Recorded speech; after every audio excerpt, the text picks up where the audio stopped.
বিসমিল্লাহির রহমানির রহিম। সমস্ত প্রশংসা সেই মহান সত্তার, যিনি মহাবিশ্বের একচ্ছত্র অধিপতি। দয়ালু মেহেরবান আল্লাহ তাআলা আমাদের কেবল অস্তিত্বই দান করেননি, বরং দান করেছেন বিবেক, বুদ্ধি এবং সঠিক পথ চেনার জন্য আসমানি কিতাব। আমরা যদি আমাদের চারপাশের জগতের দিকে তাকাই, তবে দেখব কোনো কিছুই উদ্দেশ্যহীনভাবে সৃষ্টি করা হয়নি। আসমান, জমিন, পাহাড় পর্বত কিংবা ক্ষুদ্র একটি পতঙ্গ, সবকিছুরই নির্দিষ্ট কাজ আছে। তাহলে সৃষ্টির সেরা জীব হিসেবে মানুষের কি কোনো উদ্দেশ্য থাকবে না? অবশ্যই আছে। পবিত্র কুরআনের সূরা আজ জারিয়াতের 56 নম্বর আয়াতে আল্লাহ তাআলা ঘোষণা করেছেন যে তিনি মানুষ এবং জিন জাতিকে কেবল তার ইবাদতের জন্যই সৃষ্টি করেছেন।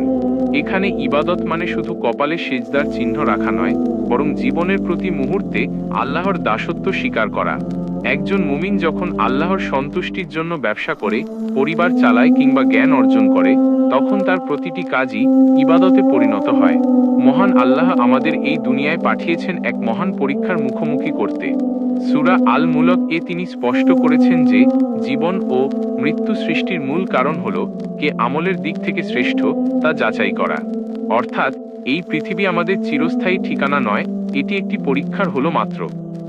রাসূলুল্লাহ এই দুনিয়াকে একজন মুসাফিরের বিশ্রামের জায়গার সাথে তুলনা করেছেন, যে একটি গাছের ছায়ায় কিছুক্ষণ জিরিয়ে নিয়ে আবার তার গন্তব্যের দিকে রওনা হয়। আমাদের আসল গন্তব্য হলো আখিরাত। আক্ষেপের বিষয় হলো আমরা অনেক সময় এই ক্ষণস্থায়ী দুনিয়ার মোহে পড়ে সেই চিরস্থায়ী জীবনের কথা ভুলে যাই।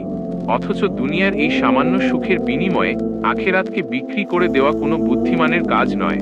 আল্লাহ তাআলা সূরা আল ইমরানে বলেছেন, দুনিয়ার এই জীবন ধোঁকা ছাড়া আর কিছুই নয়।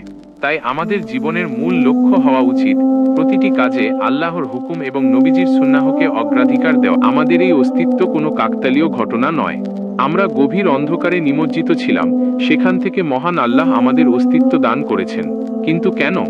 এই বিশাল আকাশ, বিস্তৃত জমিন আর আমাদের এই নিপুণ দেহ কাঠামো কি কেবল কয়েক বছরের জন্য পৃথিবীতে এসে ধুলোয় মিশে যাওয়ার জন্য?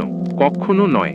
সৃষ্টির প্রতিটি অণু পরমাণু যখন একটি নির্দিষ্ট নিয়মে চলছে, তখন সৃষ্টির সেরা জীব মানুষের পেছনে অবশ্যই এক মহান উদ্দেশ্য রয়েছে।